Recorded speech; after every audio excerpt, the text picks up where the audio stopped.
Hai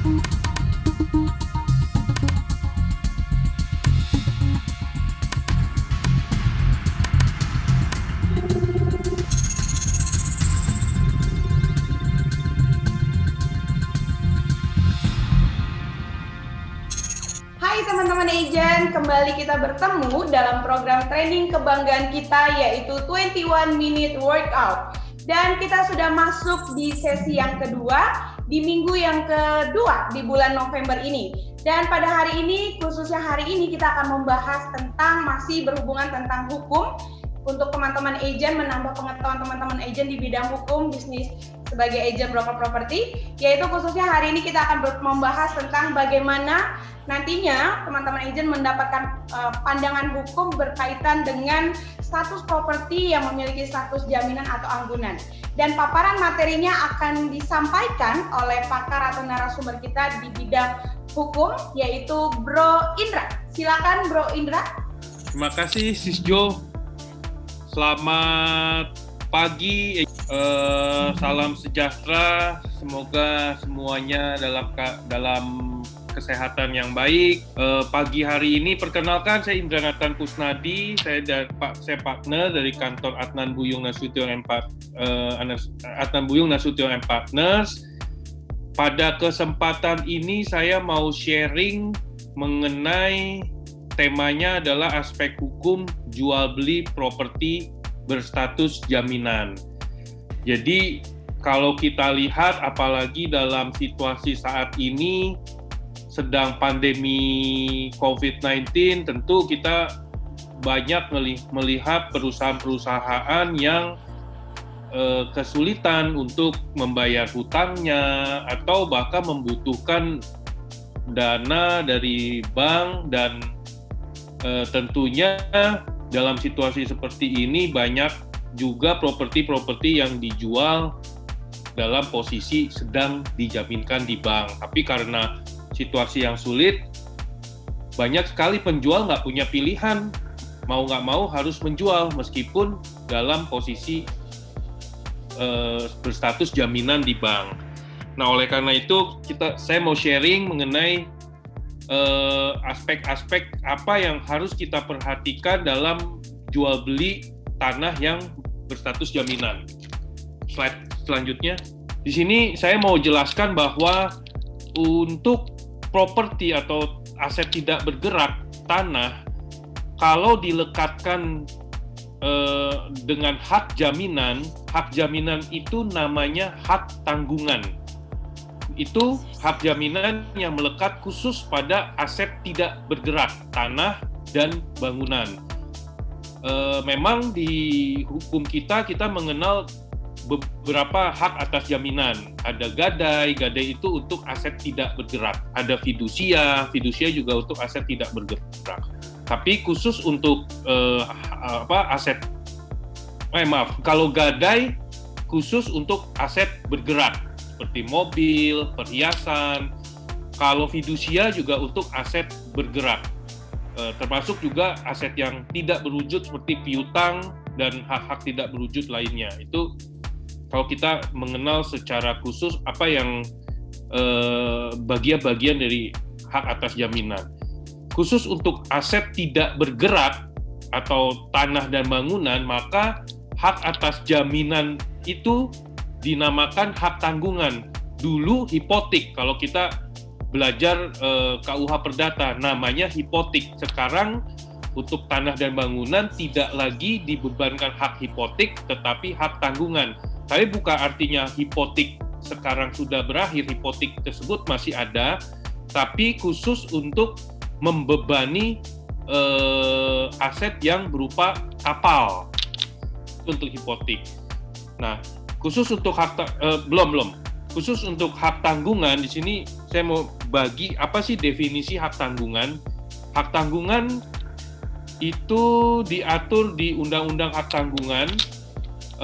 Definisinya adalah hak tanggungan atas tanah beserta benda-benda yang berkaitan dengan tanah.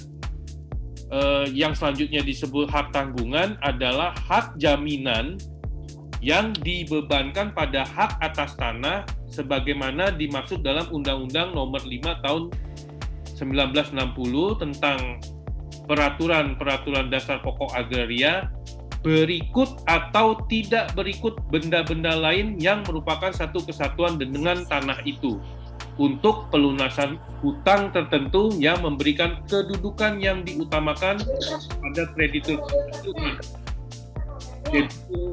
terhadap kreditur yang lain, yang hal ini kreditur lain itu yang tidak memegang atas jaminan.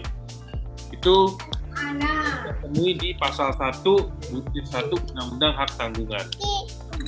Kesimpulannya, seperti yang sudah saya jelaskan bahwa hak tanggungan itu adalah jaminan yang diberikan untuk aset tidak bergerak, dalam hal ini tanah dan bangunan. Slide selanjutnya. Di sini kita mau lihat objek hak tanggungan itu apa saja. Memang karena di dalam hukum pertanahan di Indonesia kita mengenal beberapa hak atas tanah. Objek dari hak tanggungan itu meliputi hak milik, hak guna usaha, hak guna bangunan, hak pakai atas tanah negara, juga bangunan rumah susun dan hak milik atas satuan rumah susun, dalam hal ini apartemen. Mengenai hal itu kita bisa temukan di pasal 4 mengenai di Undang-Undang Hak Tanggungan. Dalam hukum pertanahan di Indonesia, kita mengenal yang namanya asas pemisahan horizontal. Apa sih maksud dari asas pemisahan horizontal? Ini saya mau jelaskan secara lisan dulu supaya semuanya bisa jelas. Jadi asas pemisahan horizontal itu adalah tanah dengan bangunan atau hak-hak lain yang melekat pada tanah, misalkan tanaman, bangunan, atau apapun yang di atas tanah, itu bisa dimiliki oleh dua individu yang berbeda. Jadi haknya itu terpisah.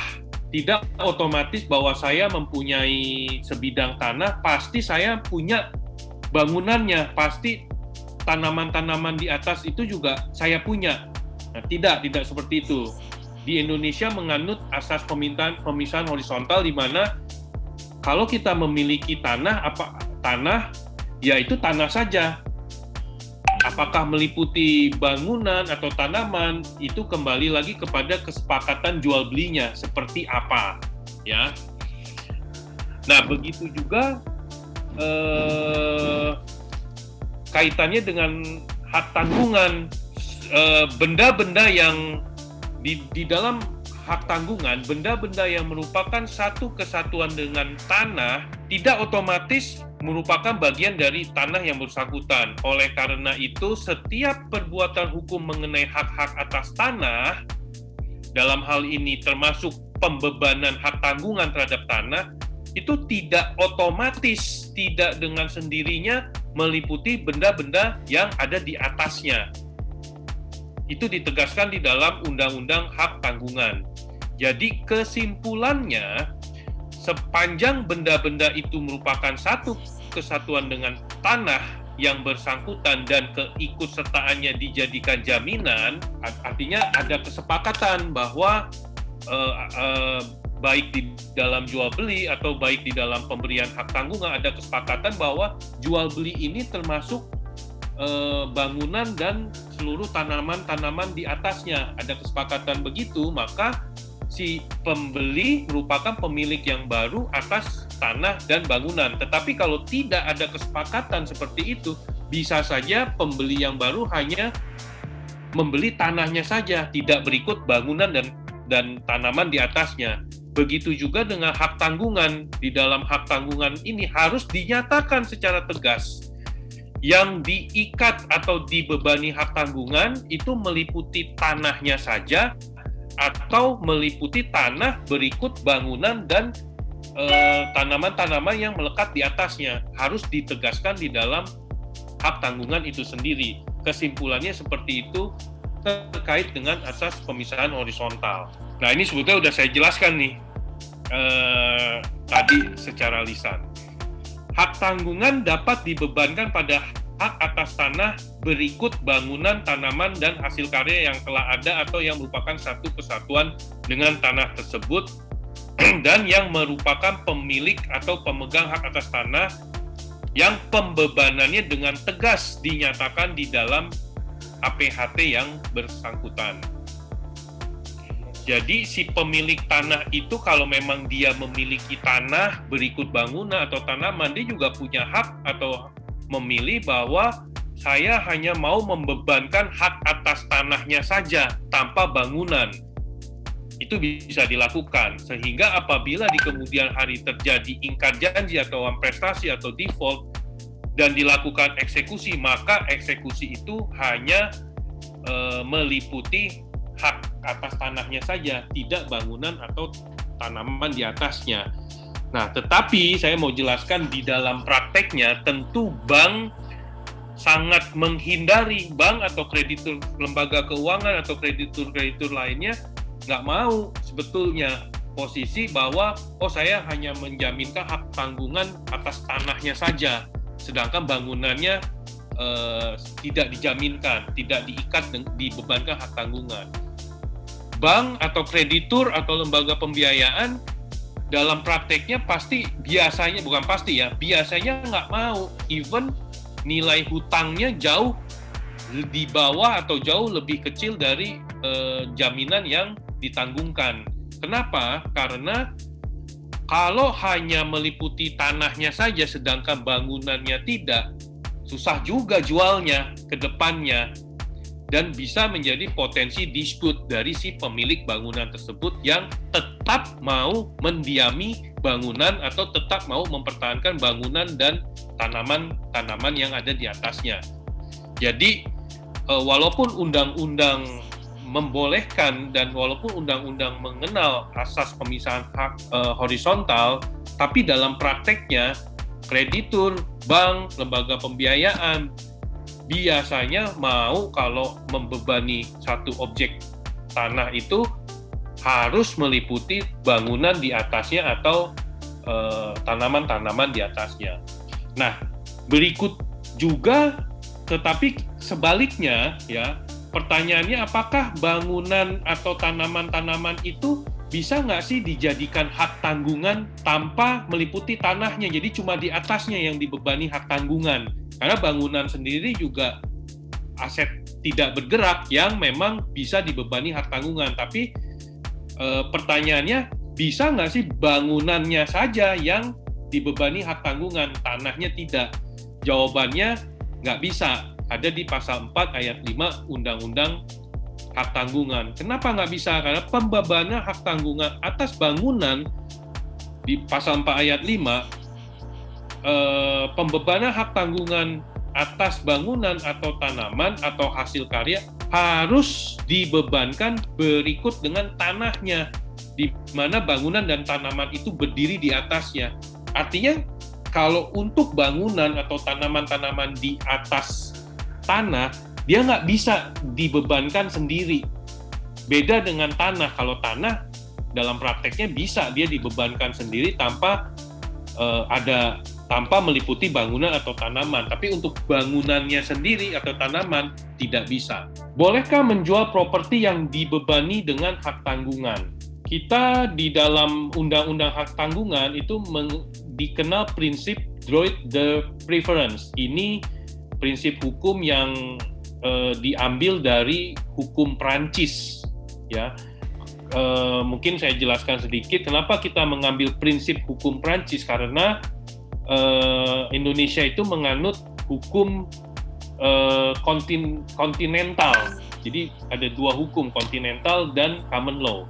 Kalau Indonesia itu mengikuti hukum kontinental, di mana karena kita jajahan Belanda, maka prinsip hukum kita mengikuti hukum Belanda. Hukum Belanda itu mengikuti hukum Prancis. Hukum Prancis itu mengikuti hukum Romawi kalau nggak salah. Jadi itu ininya asas-asas hukum semua berasal awalnya dari Romawi, dari Yunani gitu. Nah, ini pengertian prinsip Joint the preference adalah hak tanggungan akan tetap membebani objek yang telah dibebankan hak tanggungan di tangan siapapun tanah tersebut berada, meskipun objek hak tanggungan tersebut sudah berpindah tangan dan menjadi milik orang lain. Kreditur masih tetap dapat menggunakan haknya melakukan eksekusi jika debitur cedera janji. Jadi kesimpulannya, walaupun misalkan ada satu tanah yang dibebani hak tanggungan, dijual belikan dan tanah tersebut berpindah haknya kepada pembeli yang baru, di sini hak tanggungannya mengikuti.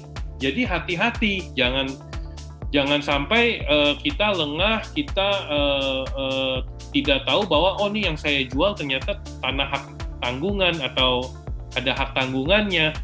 Karena di sini ada hutang loh yang membebani hak tanah tersebut.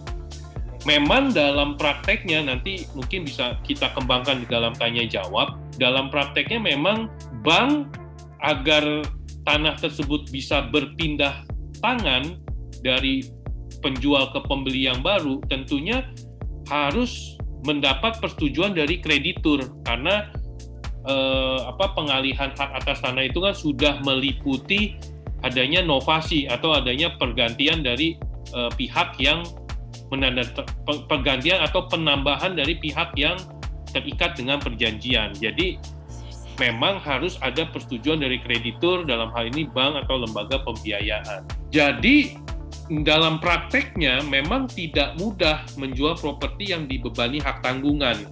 Bisa karena faktor kreditur, bisa juga faktor calon pembeli properti. Kalau dari kreditur, kenapa sih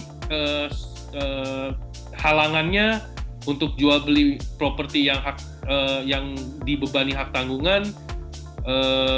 Ada halangan atau kesulitan dari faktor kreditur. Kenapa? Karena di sini penjual atau debitur, ini yang seperti saya sampaikan, wajib memperhatikan ketentuan dalam perjanjian kredit atau akta pembebanan hak tanggungannya.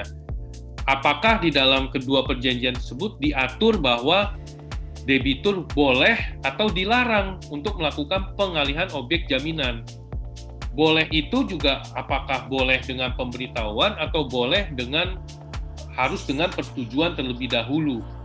Ya, itu semua biasanya diatur secara detail di dalam perjanjian kreditnya atau perjanjian pembebanan hak tanggungan. Kemudian dalam akta pemberian hak tanggungan juga dapat dicantumkan janji-janji antara lain bahwa pemberi hak tanggungan tidak akan melepaskan haknya atau objek hak tanggungan tanpa persetujuan tertulis lebih dahulu dari pemegang hak tanggungan. Itu yang saya sampaikan. Kita harus kembali lagi lihat perjanjiannya supaya jangan buru-buru kita menjual properti tanpa melihat perjanjian hak tanggungan atau perjanjian kredit yang meliputi tanah atau properti tersebut. Yang ketiga, penjual atau debitur wajib untuk meminta persetujuan terlebih dahulu kepada kreditur. Kreditur, jadi yang poin 1 kedua, kalau terjadi kelalaian terhadap hal tersebut, dapat mengakibatkan cedera janji terhadap kreditur, termasuk batal atau pengakhiran dari perjanjian tersebut dengan pembeli. Jadi kalau memang di dalam perjanjiannya tersebut dinyatakan bahwa tanpa persetujuan, artinya tanpa persetujuan tidak boleh dialihkan, artinya di dalam membuat perjanjian, si pihak pembeli dia kan tidak punya kewenangan untuk menjual karena tanpa persetujuan. Nah, itu dapat mengakibatkan pembatalan atau pembatalan satu perjanjiannya. Kemudian yang keempat, penjual atau debitur juga tidak melakukan pelunasan terhadap hutangnya. Dari tidak maka ya yang keempat, penjual atau debitur juga bisa melakukan pelunasan terhadap hutangnya terlebih dahulu untuk selanjutnya dilakukan roya terhadap objek jaminan. Nah, jadi ini yang harus diperhatikan. biasanya di dalam praktek jual beli properti, apalagi yang berstatus jaminan, si pembeli yang baru akan melunasi hutangnya dulu nih. Dalam hal ini melalui penjual atau debitur. Supaya apa? Supaya tanahnya bisa diroya sehingga hak tanggungannya bisa diangkat. Itu biasanya yang dilakukan di dalam praktek. Nah, faktor dari calon pembeli properti. Calon pembeli umumnya tidak mau membeli properti yang ada hak jaminannya atau hak tanggungan. Mengingat tadi yang saya jelaskan, hak tanggungan itu walaupun pemiliknya sudah berubah atau beralih, tetapi hak tanggungannya tetap ada. Jadi kalau ada hak tanggungan, apalagi hak tanggungannya itu besar, biasanya pembeli mau lihat dulu harga tanahnya oke nggak. Kalau harga tanahnya oke, dibandingkan dengan hutangnya, ya udah saya lunasi dulu deh hutangnya, supaya kemudian selisihnya saya bayarkan ke pembeli sehingga saya bisa beli tanah yang bebas dari hak tanggungan. Nah, biasanya juga kalau di dalam jual beli, apalagi tanah yang ada hak tanggungan atau tanah yang dalam keadaan sengketa, biasanya pembeli juga minta jaminan dari penjual bahwa penjual akan membebaskan atau melepaskan pembeli apabila misalkan haknya dia harus hilang karena ada hak jaminan, atau haknya dia atas tanah harus hilang karena ada hak tanggungan yang akan dijual, ada hak tanggungan yang akan dieksekusi oleh bank. Nah, biasanya juga calon pembeli memikirkan hal-hal seperti itu.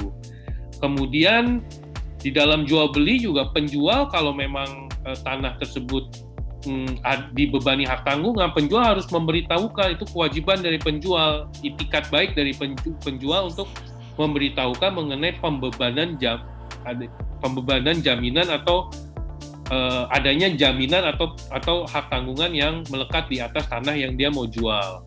Terdapat ancaman pidana pasal 266 mengenai keterangan palsu karena tidak memberitahukan atau menulis tentang keadaan objek jual beli. Jadi ada loh konsekuensinya kalau penjual tidak atau lalai memberitahukan kepada pembeli bahwa tanahnya tersebut dibebani hak tanggungan.